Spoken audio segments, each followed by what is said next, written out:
Hello, everyone. Happy Sunday. It's been a beautiful day. It's wonderful things are in the air, and we are back at long last with a new interview. Today, we are joined by the magnificent Helen Greene, who is coming to us from the Recovering from Religion Foundation today. Hello, Helen. How are you? Good. How are you? Oh, Sarai, Sarai. I mean, we're still alive, and that's Yeah, that's a plus these that's days. that is a plus. I like being alive. I It don't know makes what it the a lot easier to alternative, do but things. I Mhm. don't know the alternative, but I bet it sucks. So Yeah, yeah, for sure. So we have a lot to talk about in yeah. this short period of time. We only have until 9:30 when Bad Mhm. Science Sunday starts over on Maya Adkinson's channel. And for as has been the tradition lately, those of you joining us in the live chat, this stream will automatically redirect you. So do not fret. But we do have a limited amount of time, so I'd like to jump right into things. First, for people who don't know, what the heck is RFR? So recovering from religion is our tagline is we offer hope, healing, and support for people that are dealing with doubt and non-belief. So we Dr. Del Rey, when he started recovering from religion back in 2014, basically the idea was it started with him going to IHOP, and he had talked to people online that were talking about like their deconstruction, deconversion, and they ended up at an IHOP and suddenly realized that through this conversation that there was a need for this, and the group started growing each week. So that's where he kind of came up with the idea for RFR. And the main thing that we do is that whether you're still going to church and you're in a pew or you've been out for 30 years, we meet you where you're at. And it might be that you're just having, some quibble about like, how's your 6,000 years old when, all this other evidence says otherwise. Or, you've been out for 30 years, but yeah, this thing in your head where like the devil's going to get you, and because of that trauma, it's still there. So you can call in to our main helpline at 184 I doubt it. That's in the West. We also have international numbers on our website. Or if you go directly to the website, there's a chat box and there's a trained agent on the other end. We have volunteers all over the world. So pretty much 24/7, there are agents available, and they will just walk you through your questions. So it's basically street epistemology with like emotional support and offering resources. Like that's the best way I can describe what our agents do. So and it is not our job to deconvert anyone. We have people just call about like wanting to change churches. We've had people, just call once, have a couple of questions about like, some kind of theological question, and they never call back. Others take advantage of our resources. So we do have a huge resource page on the website. So it has everything, like I say, from abortion to Xenu, like any topic to do with religion, the intersection of politics with religion, different things, on like different types of denominations of faith. How to go through logical fallacies. All, if you're looking for it, we got it. So, and our resources are like the archaeologists of, going around and picking up stuff, and like us and other volunteers too. With like we will see something we think will be a good resource, and we send it over to the resource team. So, that's a invaluable resource, and everything is free. Everything we do at RFR is free for people to engage in. We also um, have an online community, so which is done on Slack. This community you have to be invited into, and basically the community is set up so if you are formerly Muslim, you're still Muslim, or you're Catholic, or you are queer, or empowering women, positive masculinity, new age woo woo stuff, like whatever community in those intersections that we can plug you into, because I can tell you, I've never been Muslim. I don't know the language. I don't know the interconnections of that particular faith. So I can't I'm not going to be able to communicate the same way when people are talking about their deconstruction from that faith. I'm formerly Catholic and formerly pagan, so I know those circles, you know. So that would be the type of communities that we would want to connect you to on the Slack. There's also 2 hangouts we do on Friday and Sundays with the online community through Zoom. So that's a good way for people to communicate, make friends, find, you know, get that connection. Because one thing the church does have, they have baked in community. And that's the hardest thing people find when they leave religion, is finding that community and finding people that care about them, that want to, they want to feel that they're not alone in this. Because usually they think they are. You know, but there's plenty of people that are sitting next to you in church and are having the same thoughts. They just don't voice them. You know, there's people behind the pulpit. That's why we're connected with the Clergy Project. You know, people that have left, you know, being in the clergy because they had doubts. So this is kind of a deep issue because it connects so many different types of people that have dealt with religion. So we try to provide that community. We also have support groups. So if you go to your Meetup, or you go to our website, we have a support group page. We are at over 30 a month. Most of them are on Zoom. Some of them are now coming back into in public spaces now that the plague is over. So people are feeling safe to gather. But most of them are online. So if you would like to get involved with that, and anybody could come. You don't have to even call an agent. If you just want to come to a support group, you know, talk about your experiences, or just sit and listen. You don't even have to speak. You don't have to identify yourself. If you're just looking to feel, you know, hear what we're about, that's a great way as well. And then on top of that, we have a fall excursion we do every year. So this year it's going to be the last weekend of September. It's going to be in Charlottesville, Virginia. There's already info on the website about it. And this is a great way for us as volunteers to connect with our clients. So we have support groups, and, you know, then we have, like, you know, meals together, and it's just people gathering and having that face-to-face, and lots of hugs, lots of crying, but it's also like really, like, we have a karaoke night, and a lot of joy and frivolity, which is really great with people that we've helped, and they get to hang out with us, and we get to hang out with them, and it's really, really great. So we do that every year as well. So, and we're connected with the Secular Therapy Project. So if you need therapy, please do not go to someone that says that I'm a life coach or counselor or your pastor. Please don't, because they might be a good person to talk to, and I'm not going to tell you not to talk to them, but if you need mental health, you have depression, anxiety, or you know, you might have something that needs more longevity in therapy, like OCD, or you're just you're dealing with some stress in your life, and you're trying to find new tools. What the Secular Therapy Project does, you go to seculartherapy.org. and you put in your information, and it's designed to connect you with a trained therapist in your area who's licensed to practice where you are. And it can be online, it can be in person. But that's the idea, that you're getting scientifically evidence-based therapy. So and people that are, you know, well-versed in treating religious trauma, things like that. So I recommend that you also go to the Secular Therapy Project. I think everybody should go to therapy. I've been in and out of therapy throughout my life, and it has done wonders. So I'm a big promoter of mental health. So Same. So that's all. I'm sure I've missed something, but we also have a podcast every Monday night. Emma's going to be on it, which is going to be great. Mm-hmm. So that's 7 p.m. Central, 8 p.m. Eastern, RFRX, where we have we have a bunch of different guests. We've had Seth Andrews on. We've had Secular Rarity on. We have had Mr. Deedy on. We had the woman that came up with the term Gish Gallop on RFRX. So I would have to pull up the list to tell you, but what her name is. I'll tell you later. I'll look it up.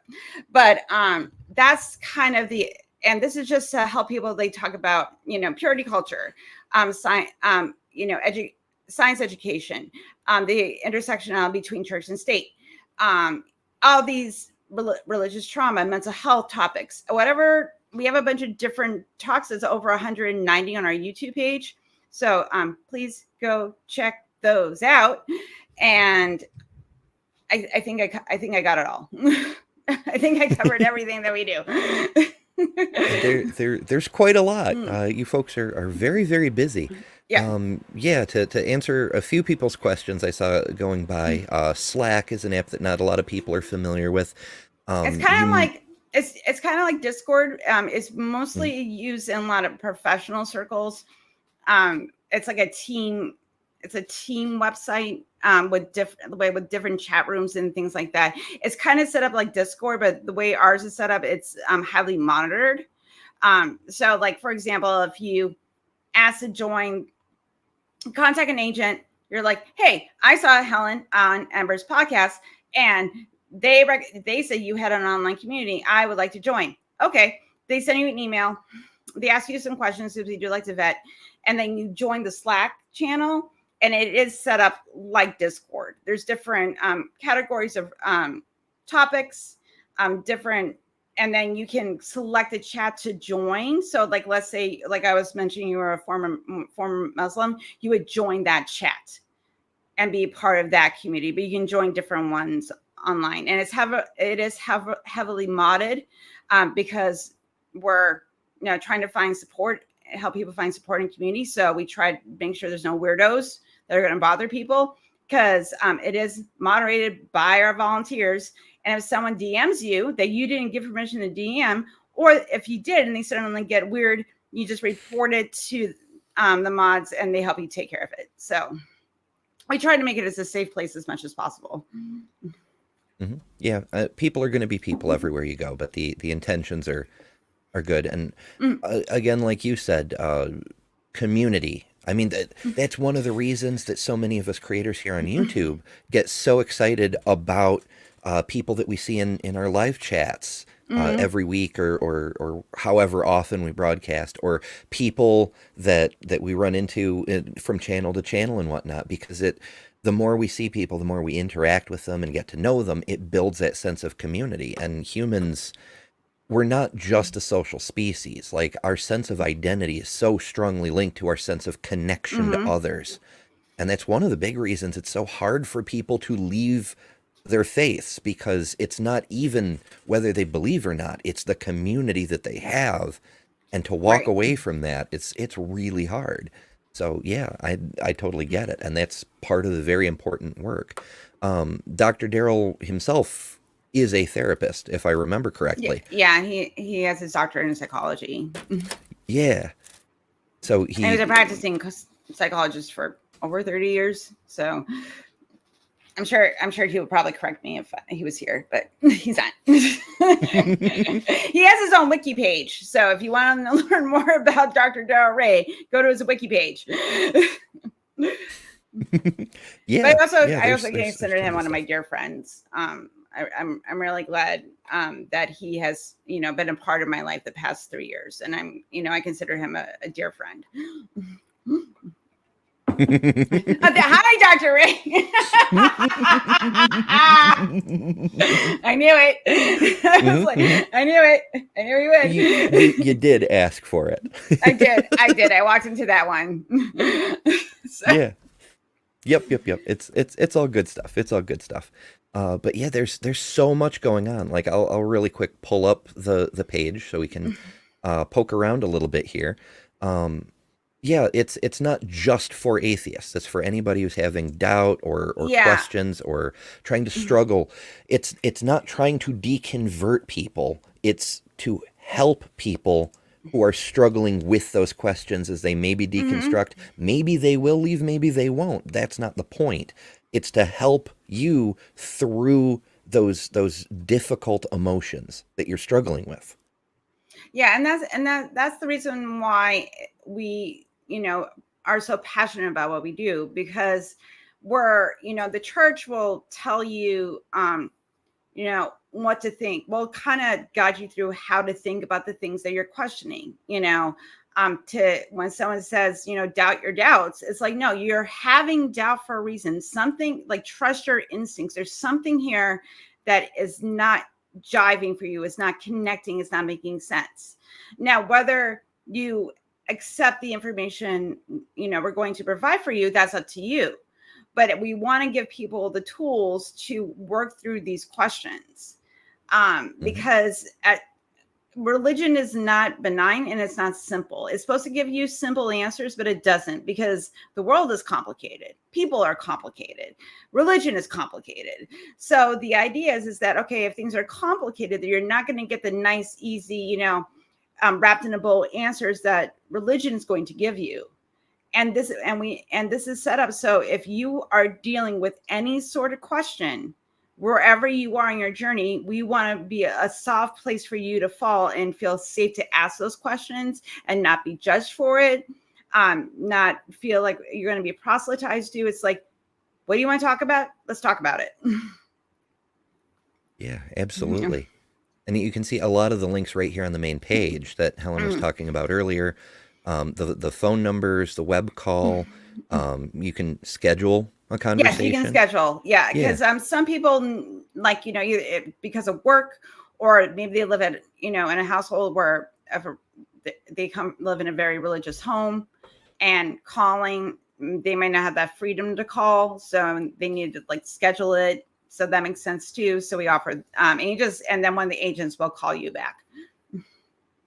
Yeah, and that's really cool stuff. And that kind of sort of leads us into our second main topic, I suppose. The reason that you're making the rounds on many shows lately, including this one, is because it takes resources to run an organization of this scale. So we are a 501c3 charity, and all of the resources that we offer, which are all free, the money has to come from somewhere, you know, and I love to shell for money. I am not shy about it. And we are having a fundraiser on the line on May 4th. That is Jimmy Snow's channel. So shout out to Jimmy Snow and all the wonderful people at the line for supporting RFR. And last year we raised a little over 44,000. I'm sure Dr. Ray will give me the number if he's still here. And this year, I think our goal is $40,000, but we would like to raise much more than that. So, which would be great. And this way, because like the excursion, the Zooms, the Slack channel, everything is volunteer run, and none of that money is wasted. No, I like to say like we're making all the atheist money, which means we're not making anything. but like I've been volunteering with this organization for over 3 years, and the reason why I've been with this organization for 3 years, because they have integrity. Everything is transparent. You have a quibble or a question, it is addressed.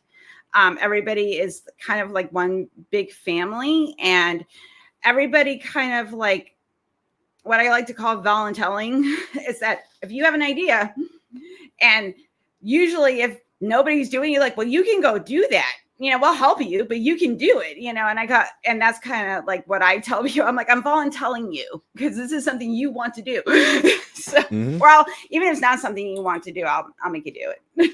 Because I'm charming. Yeah. No, I get it. I've been involved with a number of nonprofits over the years, including several local community theater organizations. And that's kind of how it has to go. Like if you come up with an idea, fantastic, we'll support you, but you have to run it because we're all volunteers and there just isn't the manpower to make somebody else do it, you know?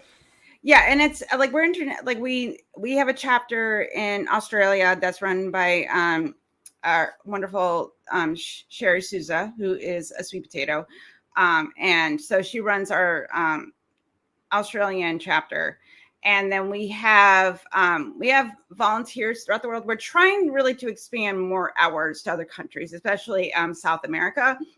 We do need Spanish speakers though, because because I can't speak Spanish, and most of us are Westerners. But if you speak Spanish and would like to get involved in recovering from religion, please go to our volunteer link and fill in an application, because that would be great. So more international people, the better. That's the thing. So because that's the thing. Like, yes, we get mostly Christian clients, because most of our resources are consumed by people in the West. We do have some former Muslims. We do have a couple of Scientologists and but most of it is, Christianity, just because it's so prominent in the United States. But it's prominent in other parts of the world too. There's a lot of bad ideas floating around everywhere, and we have had people that in Middle Eastern countries reach out to us, and we always encourage them to use a VPN, so they're safe. So if they connect us, we ask them, are you on a VPN? Because contacting us if they are in the Middle East could cause them to be arrested or killed. So it is very important that we make sure that people are staying safe when they're contacting us. So we're very grateful for to have people that are trained this way and that are going to keep people safe and know they're in a safe place. But we would like to expand that out more beyond what we're already doing. And like I said, it takes money. So we do have a fundraiser every year. We also have I don't have the link yet, but it will be on the website soon. Until then, you can go to our website and go to the donate button, and you can. I donate $4 every month because I don't have a lot of money. There's monthly options. Like there's donate up on top. There's a shop. Let's look at the shop. There's shop. There's clothes, bags, with our logo, bumper stickers, tumblers. So this is so you can get merch. And that's wonderful to help promote us as well. Bumper stickers are great. I've actually watched people I can tell they're looking at my bumper and start putting it into their phone. So I've seen that happen in real time, which is great. I love that. So I'm like, oh, okay, cool. So those sort of things really help get the word out, because we love free promotions, people. We really do. So, because you may not need our resource, but someone might. If you have a friend that's I just don't. I'm not really digging, the church's feeling about queer people, and I don't know how to square that. It's that's a question you can ask an agent, and help you work through that cognitive dissonance. And that's what it's designed to do. And so because we rely so much on our donors, we do this fundraiser every year, but the month-to-month ones, those are the ones because that's a steady flow of income we know is there. So when people can just donate even a few dollars a month, that adds up over time. So, we will always take more money. So please go to the fundraiser. Because the Unholy Trinity's going to be there. Dr. Ben's going to be there. Arden's going to be there. All the wonderful people on the line. Jimmy, Matt, Seth Andrews is going to be there. It's Arm Raw. All of our wonderful, atheists, uppity people will be there to help support the troublemakers. Yeah. So please join us on May the 4th be with you. Hell yeah. Yeah. So that's something to keep an eye out. Yay! Dr. Darrell says we're just getting charity status and creating an RFR Australia board. We fundraised last year to get the Australia branch started, and it's almost ready to launch. Cool Awesome. Beans. Yay! I'm so excited. Hell yeah. And I'll bring the website up one more time, because this is the resources page, and you can see there's a bunch of different stuff. There's this is like the FAQ. It's the top searches: abortion, fear of hell, sex or sexuality, specific religions or LGBTQ stuff, coming out of religion.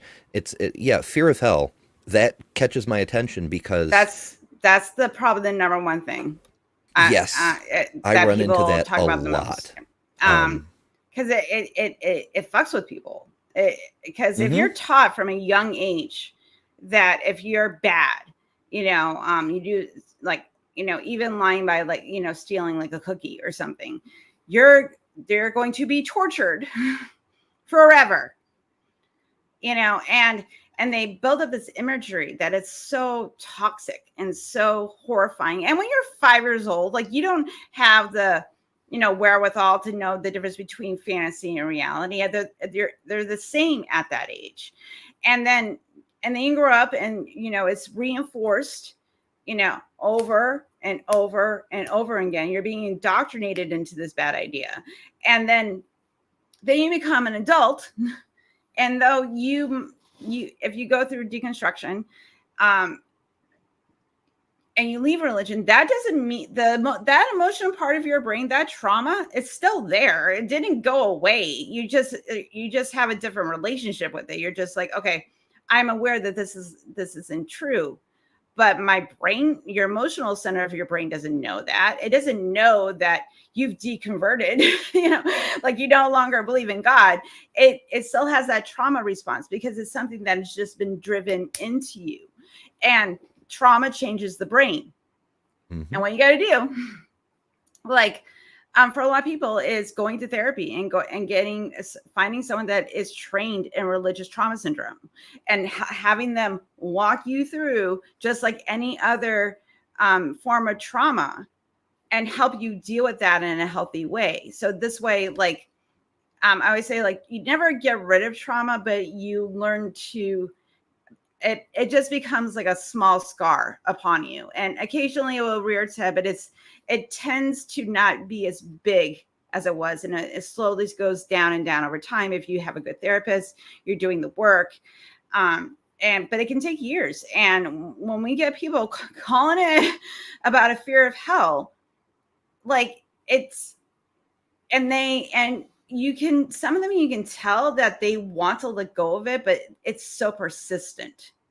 They'll be like, oh my God, like, like I masturbated, or, I looked upon somebody with lust, or, I lied on this job application because I really wanted this job, and they just beat themselves up, for things that aren't that bad, and the grand scheme of things. Like, masturbation, there's nothing wrong with masturbating. There's nothing wrong, like, looking upon somebody and think they're sexy.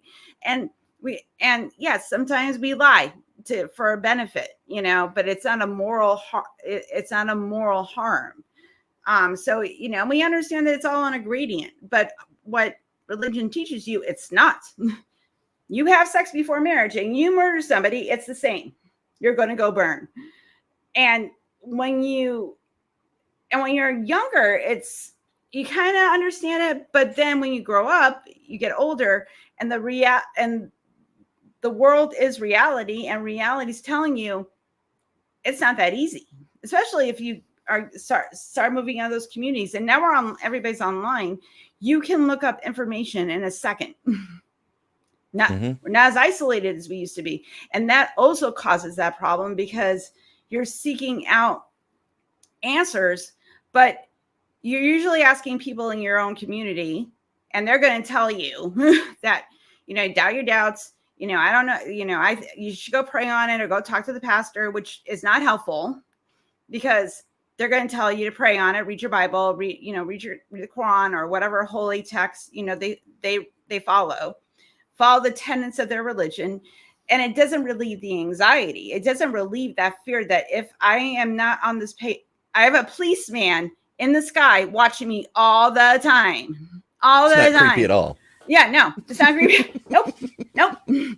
And if like touch myself, baby Jesus is gonna cry. Like, it's silly when you say it like that, but it fucks with people. And I think that if, like, for me, I didn't go through that part of my deconstruction, like, because in the Catholic religion, especially, like, we were casual Catholics, it wasn't beaten into me compared to other people in other religions. But sometimes the beating in is literal. yeah, that too. So So I didn't go through that that trauma response. Like I was never an angry atheist. I just kind of like I was Catholic, then I was pagan for a number of years. And I would say like paganism is like kind of like a stepping stone to atheism. So You know, very for often. some people, yeah, Mm-hmm. you know, they become an atheo-pagan. So you know, I just realized I like drama and dressing up, and I love a show, everybody. So Mm-hmm. once you get out, you've left, and when after you leave, like for some people like me, you know, I kind of deal with those issues by being an activist, you know, and talking about them, but helping people find their way out. Other people, when they leave, are still like they don't believe anymore, but they're still holding on because of the trauma that's done to their, you know, their brains and what's been being in them figuratively or literally since they were small. That has not gone away. And and this is why we have to be, you know, we are not therapists. That's why if you're dealing with stuff like this and it's persistent, contact a professional. Go to the Secular Therapy Project, or if you are going to, you know, if you're not going to use the Secular Therapy Project, but actually, if you click on our application, if you go to seculartherapy.org and there's an application to become a therapist, take those questions with you when you go to a therapist and ask them. Because if they can answer positively to the questions on that form, then that will be a good therapist for you to go to. And you can also find out if they're trained in complex PTSD and religious trauma. These are sometimes finding a therapist is like dating. You have to go through a couple of them to find the right one. You know, like after 3 to 5 sessions, if it's not feeling right, it's not going to get better. You know, you should be, because it is a relationship, you should feel safe, and you should have a very good rapport with your therapist, because you're going to be emotionally vulnerable and raw, and you are going to need someone that's going to have to help you on that journey. That we highly encourage that, you know, if you're going to go get a therapist, like with the way that we vet is really, really important. So if you need a therapist, like if you're not going to do the STP, you just want to find one in your local community, print that out and have them answer those questions. It's a good vetting process. It's your money, Yeah. so yeah, and there's lots of good stuff on there as well. James thinks that Christ wasn't written on my heart. Well, bummer for me. I'm sorry. I mean, I mean, if that was supposed to that sounds like a God problem, you know? Yeah, that sounds like a you problem, not a me problem. Anyway, so yeah, so I'm really glad that I do volunteer for RFR, because one of the things that's great is that the community that we have, because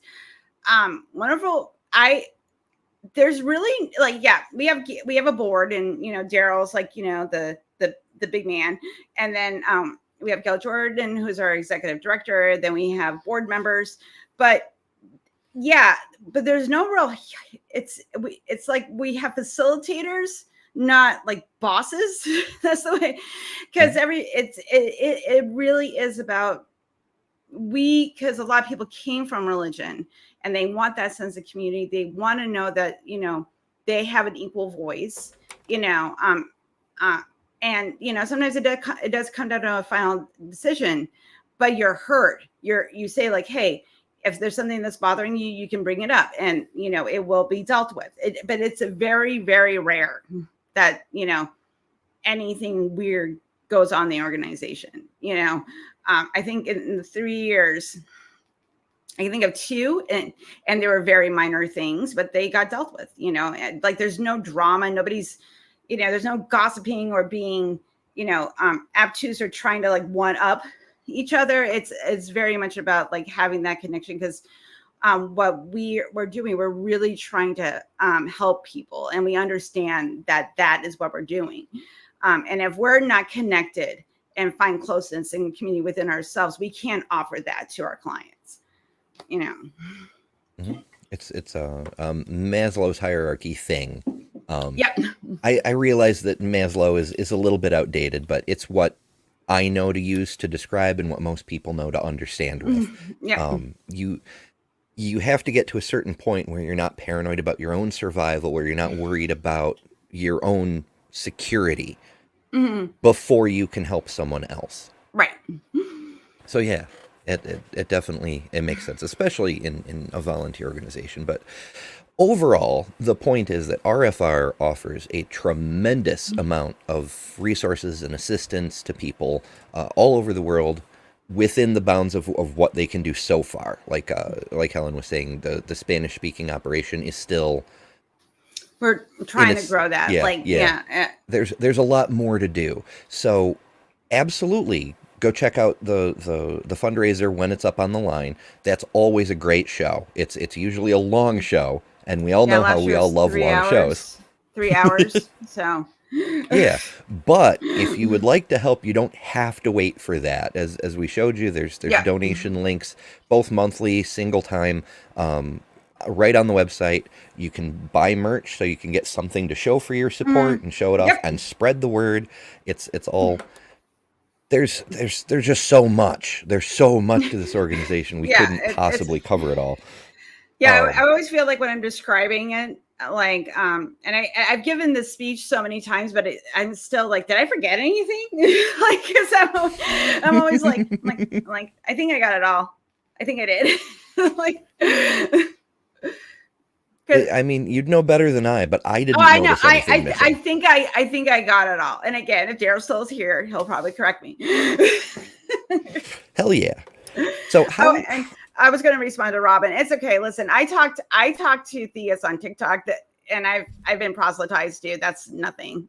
So it's fine. I just couldn't help responding to it because I always find it funny when people say like I don't have Christ written on my heart. It's like it's just a very cop-out explanation. Like people haven't people that, like, those of us that have gone through deconstruction, like, we don't do this flippantly, and it's not because Jesus didn't write it. Jesus is not there to begin to write anything on anybody's heart. So that argument is mute. Now we'll move on. Yeah. Like, I mean, you could just as easily say, actually, I do a debate reviews every Saturday with a friend of the community, Mark Reed from Australia, and it actually came up in last night's debate. This concept of, Jesus wrote the law of God on everyone's heart, and we know this because everyone can agree that murder is wrong. Well, even that in and of itself isn't true, because we all disagree on what exactly is murder. Like, murder, of course, is a legal definition, but there's exceptions depending on your locality, your culture, so forth. If you kill someone in self-defense, is that murder? So even in the stuff we do agree on, there's gray area. But there's also so much gray area. Like, at what point does a thing become a moral problem? Like, if you're Dr. Martin Luther King Jr. Disobeying the Woolworth's counter-segregation laws. Right. Is that moral or immoral? It's against the law, but we don't agree. Right. Because nothing is written on our hearts.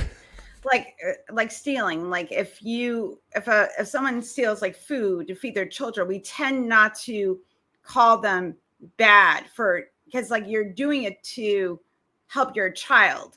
Like, we wouldn't say that, technically it's wrong, but we recognize, like, but we also have to feed our children. And if you're poor and you don't have access to things that you need, you're going to do what you need to do. And we tend not to call that a moral wrong, even though technically within the Bible, stealing is wrong throughout. So again, shades gray. Well, yeah, the Bible is Yeah. as we've often discussed here, and I'm sure you have as well, the Bible isn't a great moral guide because, Don't do that. yeah, I actually have a standing challenge, and any Yeah. theists who may be watching this in the future, I encourage you, try to come up with an answer to this. Can you name one immoral act that is not expressly commanded or condoned by God in the Bible? Don't tell me what moral things. That's that's Hitchens' challenge. Show me one thing that is moral that a theist can do that an atheist cannot. Mine's kind of the inverse. It's Yeah.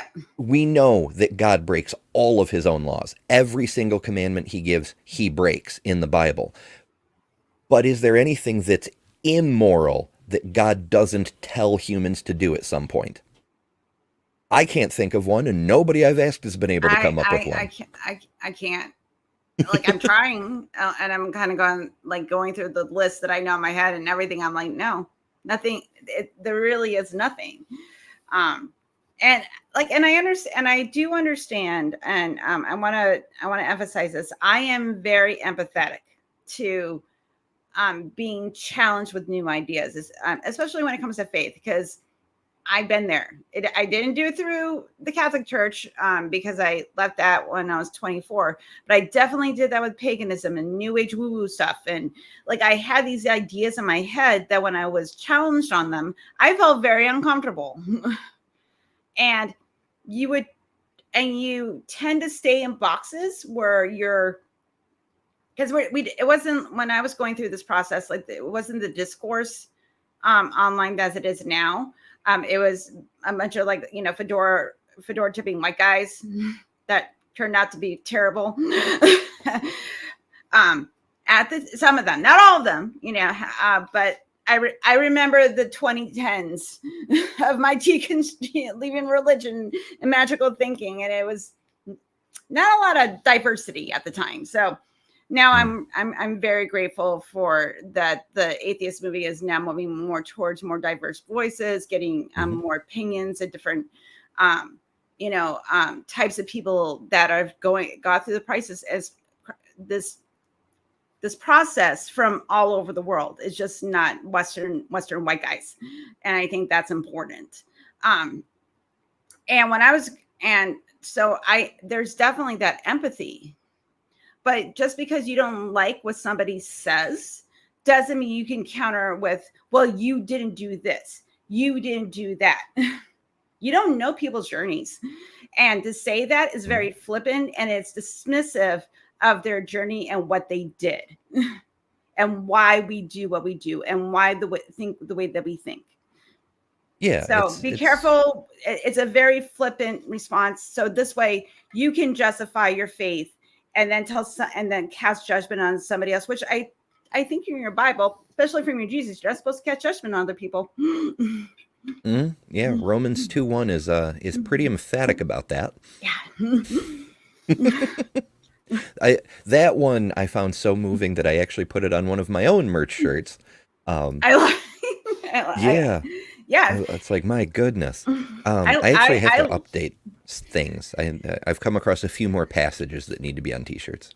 Oh yeah, I love when you can use somebody's holy book to counteract the things that they say to be terrible.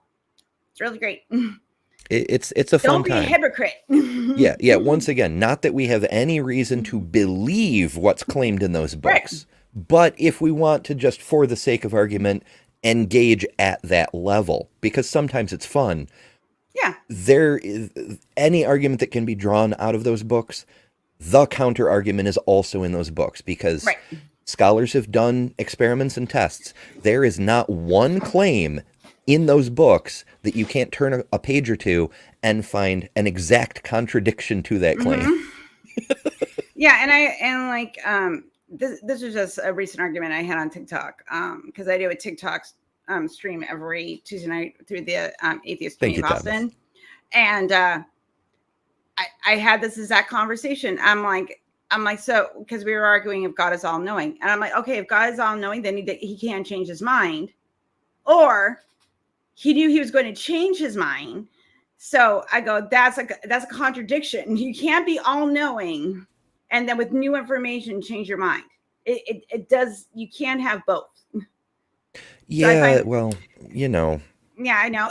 But like the thing is though, like you and I are kind of like, duh. But when you're talking to a theist, that it's like you're walking them through it. They have to do these mental gymnastics, and then eventually they'll hit a wall, and they have to go, oh yeah, it is a contradiction of terms. Well, I mean, that's why apologetics exists, is to explain away or come up with some kind of nonsense or distraction. Or, I mean, hell, some of them even say the quiet part out loud, like Greg Koukl. He wrote that tactics book, and his whole thing is about don't actually answer the question, deflect over to a different question and answer that instead. Yeah, and now a lot of the theist YouTubers are using that as teaching other believers like how to have conversations with atheists, you know, and it's just like, okay, well now you put it out there for us to consume now too, and know the arguments. Like we know all your tricks. See, they don't. It's a bit of a tangent, which is why we have a tangent emoji here. Yeah. But there's a projection thing, right? People tend to assume that however you think and behave is how everyone else thinks and behaves. So it doesn't occur to the theist creators because they're not watching our stuff. They stay in their own echo chamber, which is why we have to explain why the watchmaker argument is a bad argument a dozen times a month, because nobody watches the previous videos where you've already debunked it. So they don't watch our stuff. So they assume we're not watching their stuff. And we are. We know all their tricks. Thank you, Kalisa, for saying that you recommend RFR to people frequently. I really appreciate that. Like, that's the big thing I'm going to tell you all that are listening. Like, I'm out here shilling. Okay. That's what I do for this organization. I'm an ambassador. But like, for those of you that, you know, maybe you have a family member that is dealing with doubt and you don't know how to talk to them, have them use this as a resource, because that's why we're here. And also, I also tell people this, like, if you do have a religious family member, don't try to have these conversations with them unless you want to have an exercise in frustration, because I always, like, this is the thing. And we hear this, we talk about this a lot at RFR, that when you come out of religion, you want to tell everybody that, like, hey, guess what? This is all silly. Look at my new atheist shirt. I have this great shirt. I'm going to show it off to you. You should get this shirt. And the other person is like, well, I really don't like that shirt. I'm not sure it's going to fit me. And then you're like, no, like, you need to put on the atheist shirt. You need to wear it. And Mike did this analogy, and I just loved it. So I stole it because that's what you're doing. And the other person's like, but that's not my fashion choice. I don't want to wear that shirt. And because you feel really good, or you're angry, you know, you're still in your angry atheist stage, and you want to attack because that's what, you know, you have to do something about that anger. Going to your family members that aren't ready to go on the journey and trying to get them to leave will not be good for you. Because if you're dealing with a family that are especially been very indoctrinated and they also want to bring you back, it won't go well. Because also the members of your family and your friends have had an image of you in a certain way. Nothing's really changed about you. Like, your personality hasn't changed. Your moral center hasn't changed. It's just that you don't hold a theist belief anymore. But also, especially to your parents, they failed. To them, you are a representative of their failure of not bringing up a religious person that's going to go to heaven and didn't follow the tenets. Because there's a lot of pressure in religion for parents to raise their kids to be religious, and if that does not work, that anxiety, and also they think you're going to burn forever, and they love you. I cannot imagine what that would feel like. Yeah, and it's kind of a panic situation. Yeah. But also, for people on the other side of things, the recently deconverted, it's not only that urge to like show off the new level of truth and the elevated enlightenment that you've managed to attain.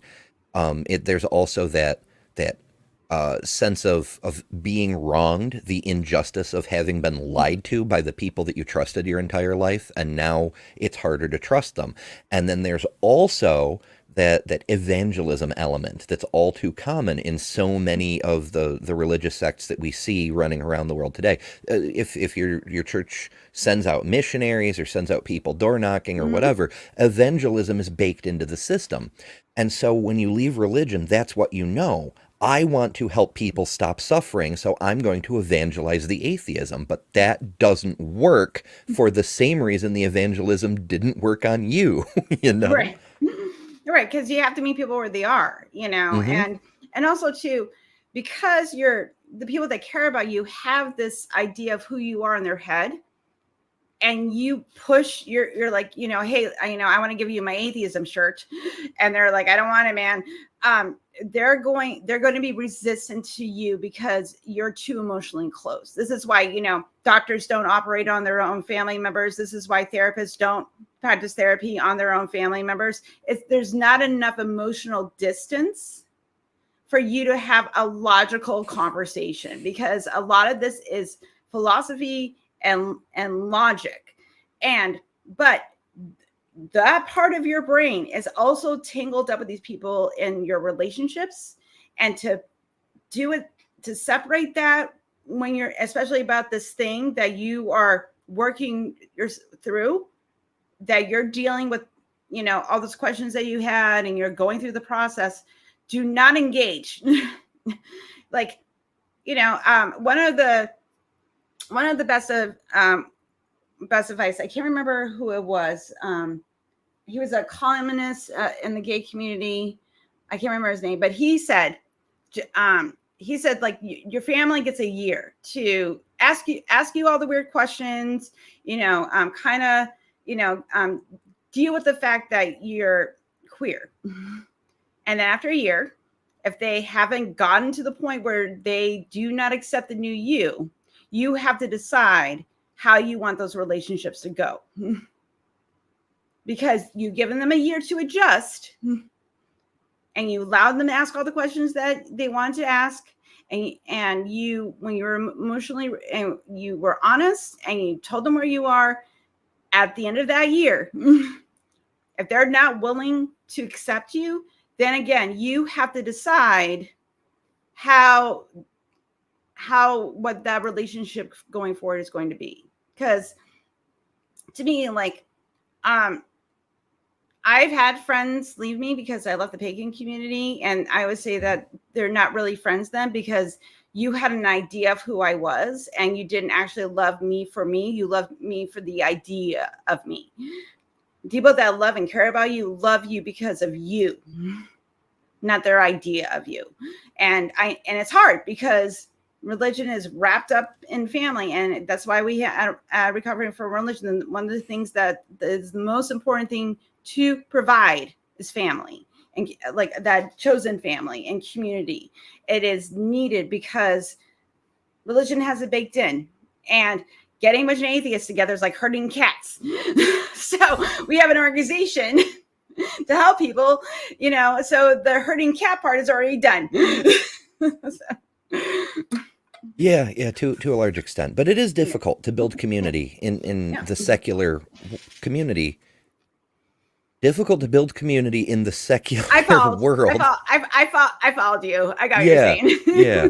I'm like, this is my third show of the day, and I have to get up super early for work tomorrow, so I'm already kind of, You're my on that. batteries are Like, my running brain, low. my brain is But tired.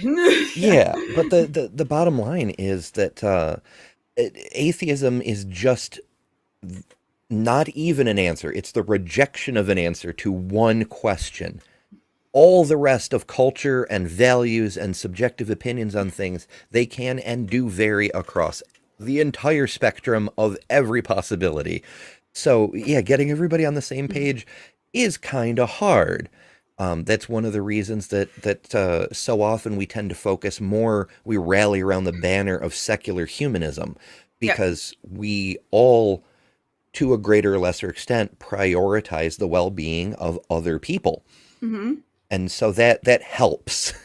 And that's Oh yeah. why things like RFR exist, because all these people have made it out and have dealt with their demons and so on and so forth. And instead of just pulling the ladder up behind them, like we see in so many other areas of culture, they're turning around and reaching a hand back to try to help others make the same Right. journey.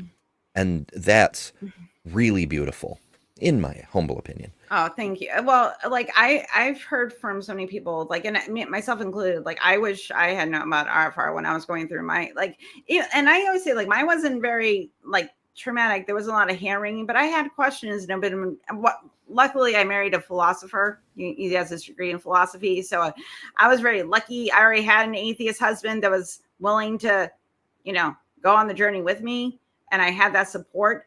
But I still would have liked other people, like, that were queer or a woman to have conversations with. Now I do, which is wonderful. But a lot of people don't. That's what they need. They need someone just to be like, I'm struggling. Like I know that God isn't real, but like I still think the devil is like watching me, and if I turn away from God, I won't be saved. Like what's going to happen after I die? And then it just you get these ruminating thoughts that go over and over again. Mm-hmm.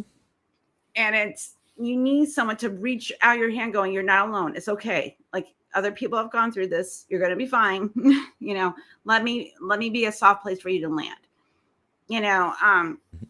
Because again, like atheism is just a rejection of the existence of God. And I always take a step further: gods, and the supernatural. There are atheists that believe in ghosts. I don't know why, because I'm like, that kind of contradicts a lot of the beliefs, but okay, sure, Mm-hmm. sure, whatever. I get it.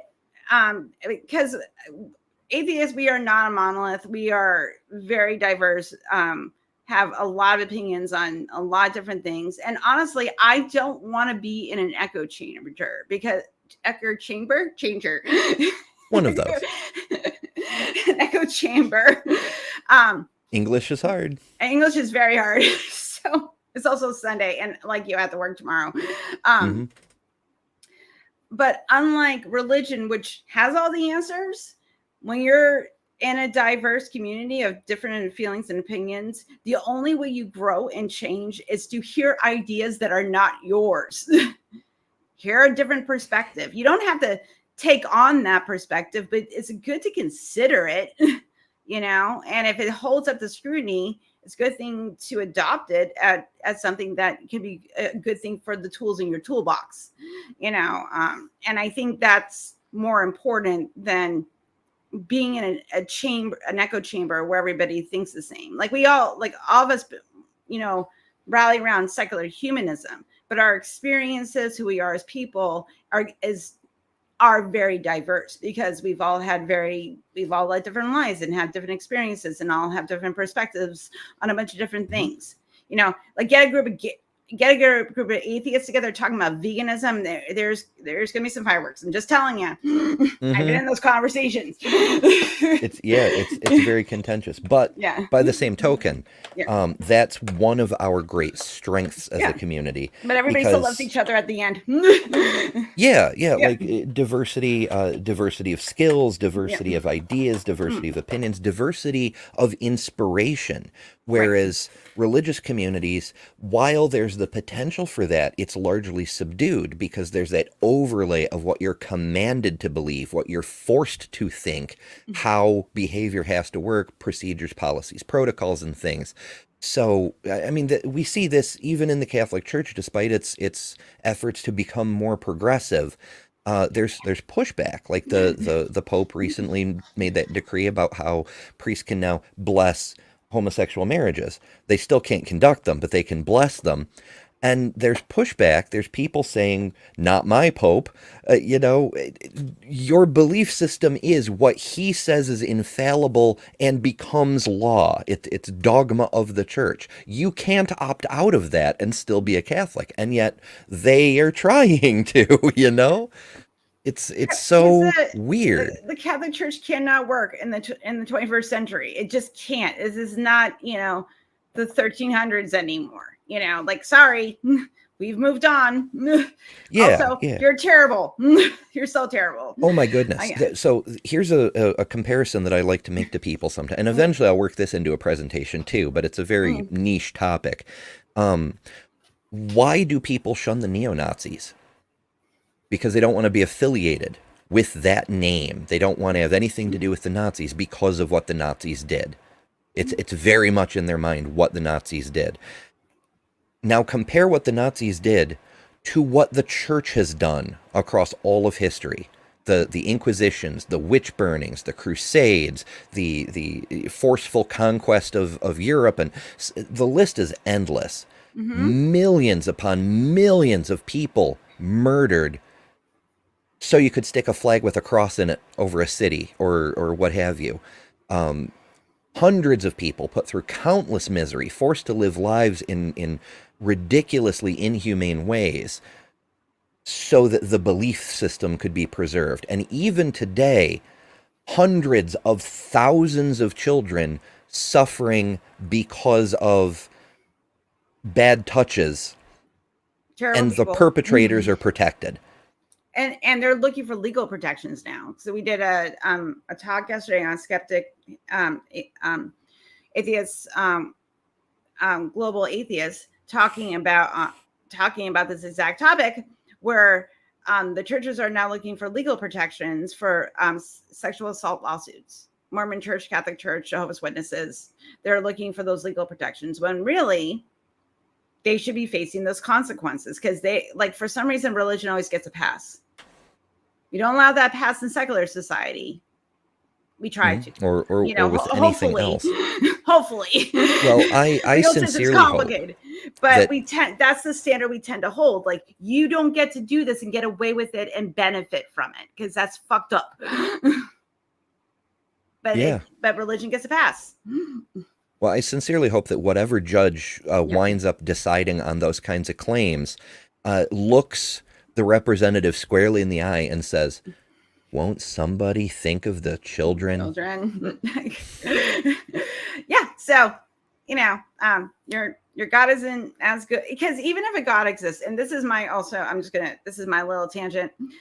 If a God exists, it is not going to be any concept of a God that we have come up with, because every God that's ever existed has always been a reflection of the culture and psychology of the people that came up with it. And it still persists. If a God does exist, it's going to be some eldritch horror shit. I guarantee it's not going to be anything that we can comprehend. Because all religions are a narrative because at the time we didn't have science. We didn't know how ethics developed. We didn't know how to talk about ethics. We didn't know how to talk about, what makes a society structured. That's why Greek philosophy became such a big influence in the West, because they were having dialectical conversations because they had enough resources to have those conversations. I am sorry, if you're a hunter-gatherer and every single day it's like, please make sure my baby does not get eaten by a tiger, you're not going to have time to sit down and have philosophical conversations. They might have, I don't know, I wasn't there. They might have had philosophical conversations, or they came up with myths to describe how the world came to be. People wanted answers. We don't like not to know things. Saying I don't know makes us super uncomfortable. But I've learned to embrace it, because that means that there's something for me to learn. And some questions don't have answers. Yeah, I find it quite wonderful myself, though I do understand why people would find it terrifying. Like, what happens to us after we die? Well, we don't know. Sometimes you do want to make up a comforting story, as long as it's understood that it's a story. I'm going to Middle Earth when I die. I already decided. There you go. I'm going to be a hobbit. That's my afterlife. Someone asked me earlier today, if you came across like a ring of wishes or a genie or something, and you had one wish. No, I'm thinking of the wrong question. That's a different thing. If you had unlimited money to build your ideal home to retire to, what would it be? That was the question. And I, without hesitation, said a hobbit hole. A hobbit hole. Yep. Jason's hobbit. It's always a hobbit. Absolutely. We all want to live in the Shire. We want to have hairy feet. Oh, I've already got that. Have good food and drink and have coziness in home and live in a beautiful place. I think that is life goals. Not the hairy feet, though. Yeah. I mean, you don't, if that's your thing, I don't judge. I don't kink shame. yeah, well, you don't have to spend a huge amount of money on shoes if you've got hobbit feet. No, and you have that hardy feet. Yeah. I mean, so there you go. Yeah. Although on the flip side, I've been getting into shoes, and there's a lot of opportunities. Now, there's pluses and minuses. I could go on. That's a big tangent. I'll just skip that one.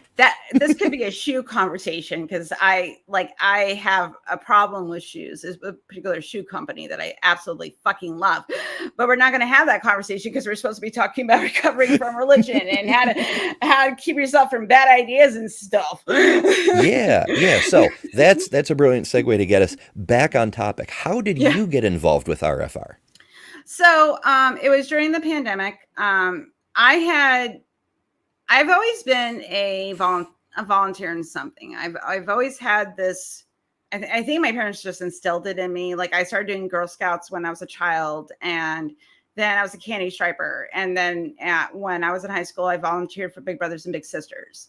I've been involved with Planned Parenthood. I volunteered at Planned Parenthood. I've done LGBTQIA activism at ASLO, which is a youth queer group here where I live. So I've always been a person that's like, I want to help, in any way that I can. So during the pandemic, I was home all the time because the job I had before was very public. And guess what? All the public went away. Helen lost her job, so she had plenty of free time during the pandemic. And I had already been consuming atheist content for a couple of years by then, but I had seen like Dr. Ray on different podcasts talking about RFR, and I was like, you know what? I'm like, he seems cool, like, and I went on the website and did some reading, and I was like, this might be a good organization for me to get involved in. So I filled out an application, and then Anthony Magnabosco did my entrance interview. And if those of you who do not know who Anthony Magnabosco is, please go to his Street Epistemology YouTube page. It is wonderful. Like, actually, he also helped me, like, I really like, one of my things about, I'm just going to say this one little side thing. In the atheist community, I appreciate kindness. I don't like people yelling at other people and telling them that they're stupid for their beliefs. It really bothers me. I like people that have patience and kindness. And I'm not talking kindness as weakness, because everybody's got a line and you have to stand up for yourself at some point. But if you've had these ideas in your head, and you went through the process, it is the person that was just patient and kind to you, and like you met an atheist that was just like a really cool person, that shifts your brain, and then you learn kindness. So Anthony was one of those people. I told Seth Andrews when I saw him at Free Flow last year, he was one of those people for me. I told him that a couple times, because I appreciate people that are kind and patient and will want to walk through these questions. And so that was my little side tangent about, kindness and compassion. But moving back to my story. So I was trained as an agent, and I did that for like a hot minute. I like talking to people, but I found that it wasn't what I wanted to do. And then I started hanging out. I started doing the support groups, which I actually liked a little bit more. I like a group talk, because I like that. I think it's my ADHD. I like to bounce off of different ideas, and I like that dopamine hit I get with that. So I think that's it. I don't know. And it's just my psychology. I'm very social. so I started doing the support groups, and then that transitioned into me like attending the podcast nights, and then becoming friends with the people that were doing the podcast, and then getting involved with that. And then somewhere in the spring of 2021, I started doing ambassadorship, and then I started getting involved with the fundraiser. I've had to take a couple steps back on some of the stuff that I'm doing, because when I love something, I tend to go all in. And you can also get like compassion fatigue is the best way I can put it. Like if you are a volunteer, especially in this particular space with secular humanism, when you're constantly like, I want to do something, I want to help. But the thing is, though, is that you can also get you get tired, and you have to also find a balance. Like my poor husband, he's like, listen, he goes, I love you and I support you. And you can go out and rally against religion. I know you do. I will. He supports me. He comes to RFR booths with me. He'll come to excursion with me. He is my cheerleader. But he's like, please give me like 2 to 3 nights a week that you're not online, you're not doing something, you're not watching, deconstruction videos to improve your arguments. And I'm like, can we just watch 6 Feet Under and cuddle? That's all I want. And I'm like, okay. So, and I think also on that side, if you're going, like, again, like if you are in this space, take some time to self-care and like gather with the people that love and care about you, and you care about them, because that keeps you sane, because the world is nothing futs right now. And and there's this desire, I think, within us, that because you know, like, okay, we're only going to save ourselves from ourselves. And you want to push for that change to be there. I get that, because that's why I'm doing what I'm doing. But you also have to recognize that you are one of those people that you're trying to save. You're a part of that. And you have to take time to be a person. Just be your weird self. And I think that is, really important when we're talking about activism and the work that we do. I think that we have to take time for ourselves, because we'll burn out. And you hear people that do, like nurses or teachers, or they do this as, I'm choosing to do this, I'm not getting paid. I do this with my free time. But if you make it almost like a job, or it's your job, you will get compassion fatigue. You will not want to do it anymore, because you're just like, it's too much. And you have to find that balance. And also for people, you talk to people about, like, I hear these really tragic stories with RFR. They break my heart. I've cried with people because it's just so heartbreaking. And then later you're just like, oh my God, it's too big, because you're thinking about, like, this is one person, and a pool of billions that is dealing with these terrible ideas. And they have these thoughts swimming around their head, and you just hear this story.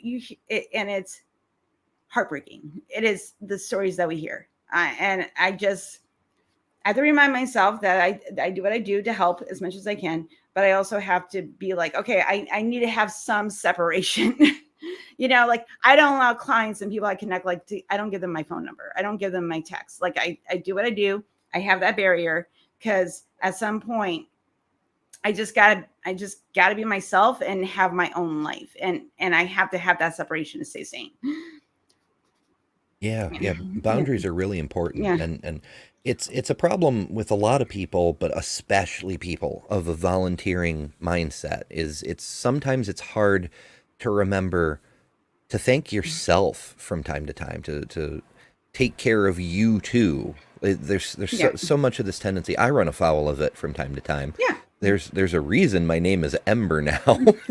Right. We forget about taking care of us and showing us some love. And like, you need to let yourself know you're a valuable person to yourself, not just the tool to execute whatever your mission is, whatever your goal is. You're more than that.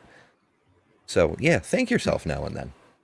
Yeah, and also pat yourself on it when you do a good job. You're like, good job, Helen. I rock. Like Amber, you rock. You do this platform, and you're another diverse voice out there talking about these issues, trying to get people to think about what they believe in and why and how they got there, and also talking to people that are going through have left religion or have never been in religion at all, but also recognize the harm. So, good on you. I appreciate that. Yeah, there's a lot. Yeah. As you said, our world is It's kind of fucked up at the moment. Yeah, it's not good futs. But also I remind myself, like, the only thing that needs evil to triumph is for a good person to stand by and do nothing, and I'm trying not to do nothing.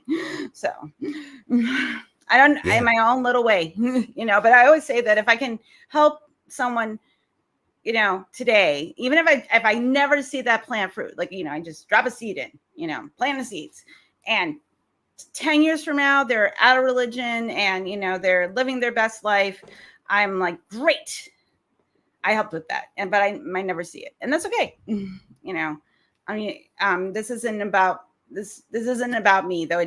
I'm a selfish altruist. I like to do things nice to people because people are nice to me, and then it makes my life easier.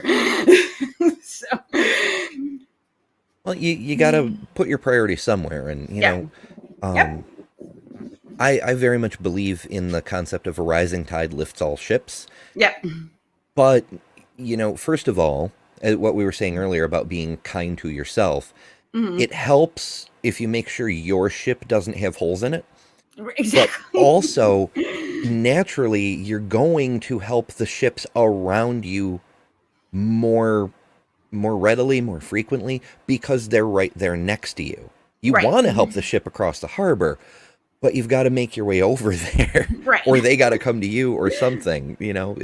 It's a proximity thing. So it's priorities and proximity. We all do what we can, and that's all anyone ever can do, really. Like, you try to stretch yourself too far. Sometimes you can push it, but it only goes so far, and then you burn out, or then you crash, or then you run face first into a wall of some obstruction or other, what have you. You can only do what you can, just like you can only be who you are. You can try to be somebody else, but it's not going to work for very long.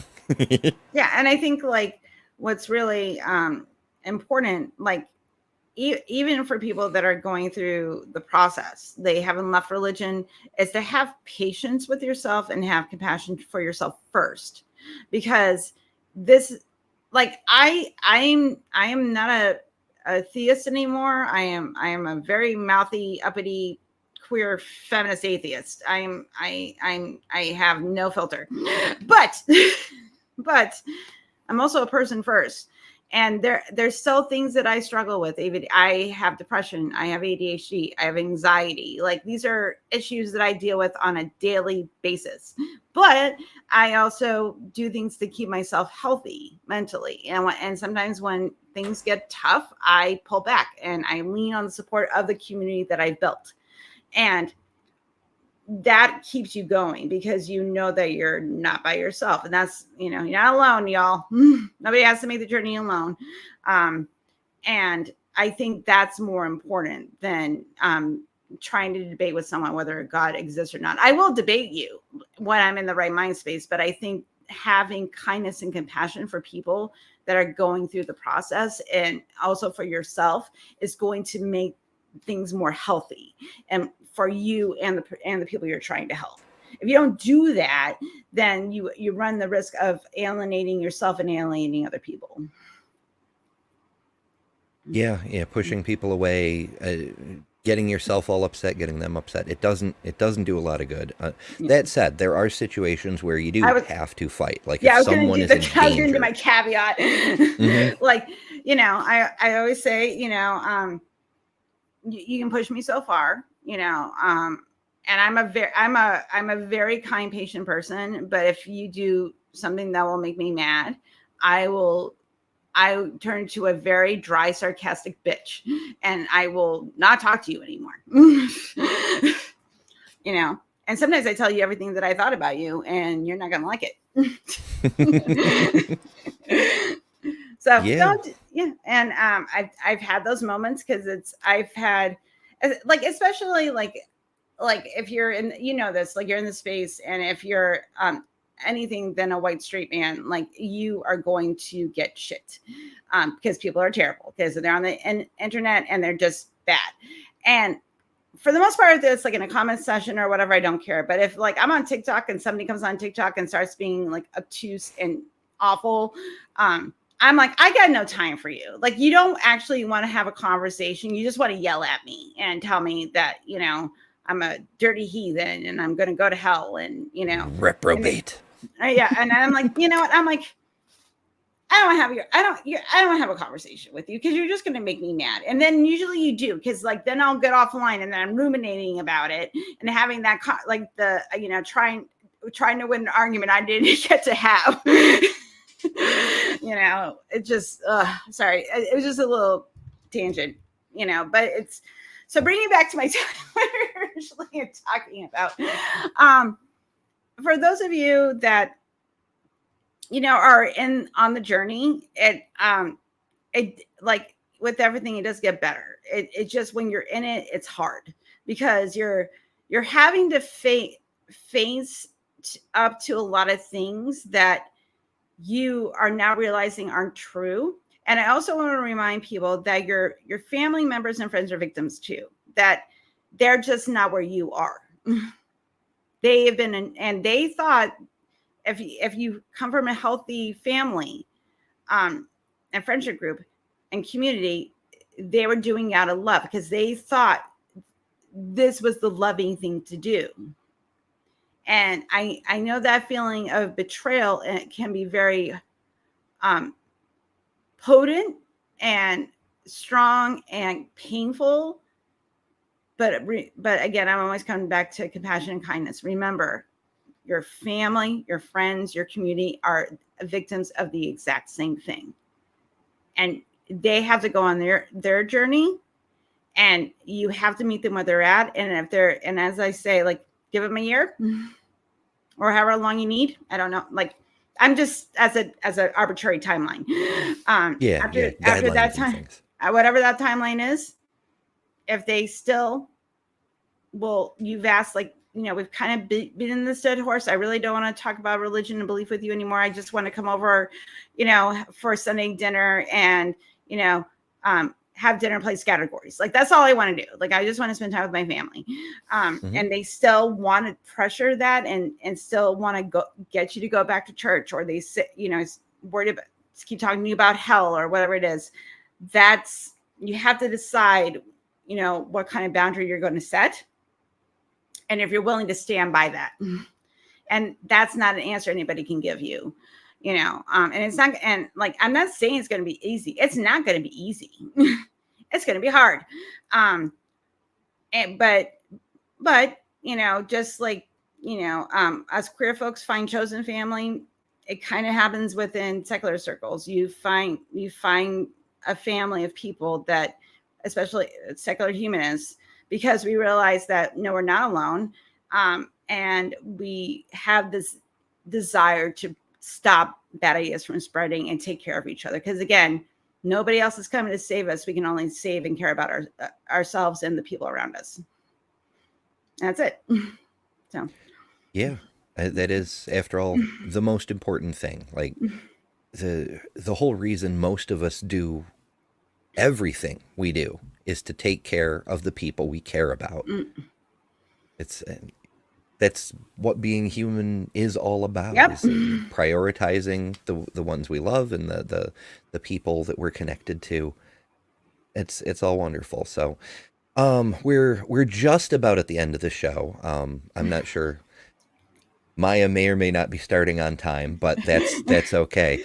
This particular show is going to re-air as a regular video right before the fundraiser starts to help boost the signal right then. So hello, future people. Hello. If you're just joining us, if you've made it this far, whatever, please do subscribe, both for more content here, but also check out RFR's YouTube channel. That's linked in the description. And be sure to keep an eye out for that fundraiser over on the line. And once again, you don't have to wait until the fundraiser actually starts. If you want to contribute, you can do so at the RFR website, also linked below, right now, anytime you want. And don't be shy about those resources. There's a lot of great information there. Even if you don't want to talk to a person, I understand. There's times I don't want to talk to a person. There's stuff to read. There's stuff to share. It's all fantastic. Blogs, books, videos, podcasts. Like we got the gamut, and because like if you're curious about like looking up different logical, like how to fight apologetics, we have that on the resource page. So there's and so we always recommend it. And even if you're not recovering from religion, you just want more information, it's there. So again, everything's free because we're a charity, but we need money, so please donate. Yes. Unlike churches, this actually does do good for people, regardless of inclination or ideology or denomination or whatever. Rather than just, the Mormon church has something like 150 million in the bank. The Catholic Church has billions in the bank, and it's not doing anybody any good. This money actually gets used in ways that helps people. So, nobody on the board is making money. None of the volunteers are making money. 100% of your donation goes to RFR and what we do. And so, I forget what website it is that does the charity tracking. Gail mentions it all the time. I can't think of it right now, but we have a really good rating on it. I just can't think of it right now. But if you go and put in recovering from religion charity rating into the Google, the all-knowing God Google will bring it back. So do that, because I want people to know that their money is not going to go to anything frivolous. It is going to 100% of our resources and what we do. So, because like I couldn't be involved in an organization that didn't have integrity, because I tend to get uppity when people aren't being showing integrity. So, please. So again, if you know someone that might need our resources, please have them go to recoveringfromreligion.org. Or if they want to talk to an agent on the phone, have them call 1-844 I doubt it in the West. Otherwise, go to the website to our international phone number page.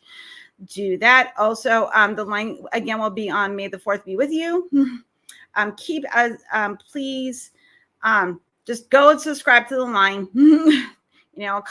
The algorithm gods will bring it to you, and also as well. Please keep checking out the website, and anything you can do to spread the word about what we do is always deeply appreciated. And thank you for the people that are already doing that, like you, Ember. Thank you very, very much. Hell yeah, absolutely. And on that note, also do feel free to share this video, because that's why we covered what RFR does and where the resources are and whatnot, to explain to people who don't know or may have heard of it but just don't really know what's going on. Sharing videos is one of the best ways to actually get the word out, because the algorithm sees that and it pushes a video way more than just hitting the like button. Though I do appreciate every like button hit. That helps too. No shame on the like button, but shares help a lot. So please do consider hitting that one as well. Yeah, you have to appease the lizard algorithm overlords. You have to. That's so that's the world we live in.